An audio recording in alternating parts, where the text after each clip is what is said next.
Hello, hello, hello! Dito naman po tayo sa aking cooking serye. Tayo magluluto ng ulam ng mga biik. Siyempre, may sabaw. Sinigang daw. Ayan ang ulam nila ngayong gabi.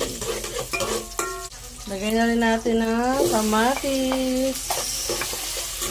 Lagyan na natin ng baboy.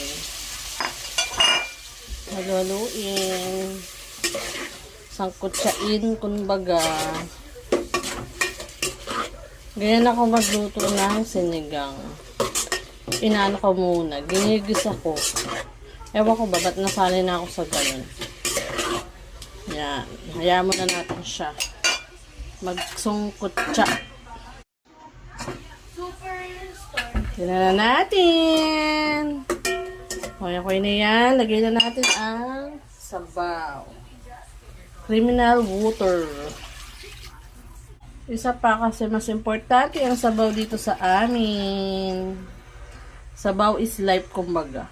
Sama na natin ang kamote. Gabi pala, hindi kamote. Sama natin. Kumukulo na. So, lagay na natin ang mga labanos. Lagay na natin. Para kasama na siya sa lumambot. O, diba? Pa isa-isa lagay. Yan. Okay na yan. Lahan na rin natin ang asin. Lagyan natin ng konting paminta. Lagay na rin natin ang sinigang mix. Mas masarap sana kung yung talagang bunga ng sampalo, kaso ang mahal nun eh. Kaya yung mix na lang na powder. Lagay na rin natin yung pork cubes. Ilagay na natin yung dinurog kong gabi.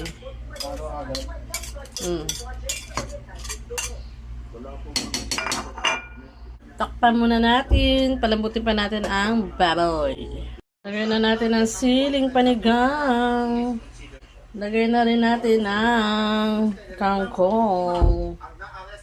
Yan. Sa akin ang mga gulay, kanila ang mga laman. Pwede rin laman lang. Yan. Okay na yan. Okay na yan. Sinigang na baboy ang ulam nila. Tara, kain na tayo.